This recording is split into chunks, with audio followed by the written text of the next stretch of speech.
Random encounter, still from Zach Miner's desk, everybody, because I told him, I warned him about what would happen if I wasn't allowed to shoot on the roof anymore. But I also put a San Francisco skyline in the background here. Best of both worlds? I think so. Special shout out to Australia this week. You know, for the longest time, they would just have games banned. They had no adult rating for video games, so anything that was too violent, they couldn't play. But as of last week, they have an adult rating. They can play grown-up games. So congratulations, you guys. You can finally play 50 Cent's Bulletproof and the Postal series and Mark Echo's Getting Up, Contents Under Pressure. I think you're gonna find that maybe that legislation was there for your own good after all. Anyway, this is the best video game related stuff that isn't necessarily playable that I have found this week, starting off with this sweet Final Fantasy clock. So here's how this happened, is a loving girlfriend made this Final Fantasy clock using the logos from Final Fantasy 1 through 12, get it? Gave it to her boyfriend for his graduation present, and then Reddit saw it and they were like, well, how come you get to have one and we don't get to have one? We're gonna make one for ourselves. So now you can download a template and put it on somewhere like Cafe Press or whatever, and then print out your own Final Fantasy clock. And I love this because you can get it with just the logo marks or the full logos for the games themselves. Lots of choices here. Copyright infringement is awesome, right?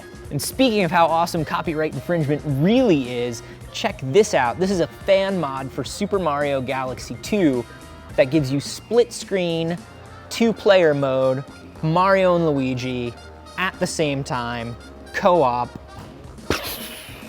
Why didn't you think of this, Nintendo? What was the star bit slinging nonsense when I could have been Luigi this whole time? So anyway, this mod requires obviously some sort of a Wii mod. I'm not gonna get too much into that.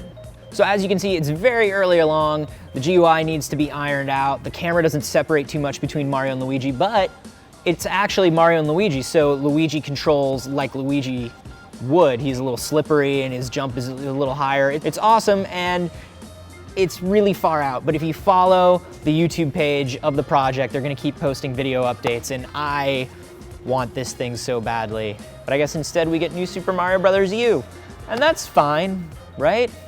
Continuing copyright infringement week, did you see that episode of Community where they did a video game and it was Journey to the Center of Hawthorne and all the characters were done as 8-bit sprites and it was awesome? Well, there's a subreddit, r/Hawthorne, which is creating the game from scratch, from the ground up. You can download it now. It's a very early version, but you can select any of the characters from the cast. You cannot be Julius yet, but you can be all of the regular characters from Community.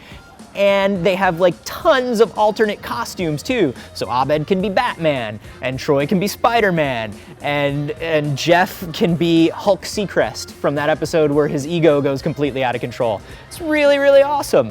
So far, all you can do is bounce on hippies in the study room and walk through the forest and go into the town, but the blacksmith and his family aren't there yet. Although you can straighten the painting to go down into the secret potion room.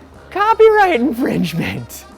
Finally this week, a little video homework for you that also has, well, partially something to do with copyright infringement. Let's call it media and hardware reappropriation. If you've been watching the awesome PBS series Off Book, you probably saw that last week they created a video that's all about 8-bit art. If you haven't been watching Off Book, it's a really amazing show that just kind of goes into art and culture in the internet age, and it's unbelievable. This one, they talked to Anamanaguchi, they talked to Minus Baby, they talked to a bunch of artists and game creators who use the 8-bit aesthetic, including a guy who does these really kind of disturbing paintings that look like old NES cartridge covers that talk about things like checking out Peepin' Tom looking at women in the locker room, and there's one about 9/11. It's bad.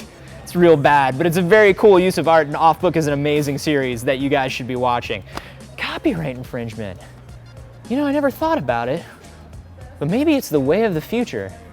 I'm gonna start stealing everything, starting with Zach Miner's identity off of his computer. That's all for Random Encounter this week. If you guys have seen anything crazy and random in the world of video game and game culture, please let me know. I am contact@anthonycarboni.com, and I'm on Twitter @acarboni. So send stuff in, let me know. Give me all of your weird, and I will see you next week. If he has like one password, I'm just gonna autofill and get into his bank account. Why not?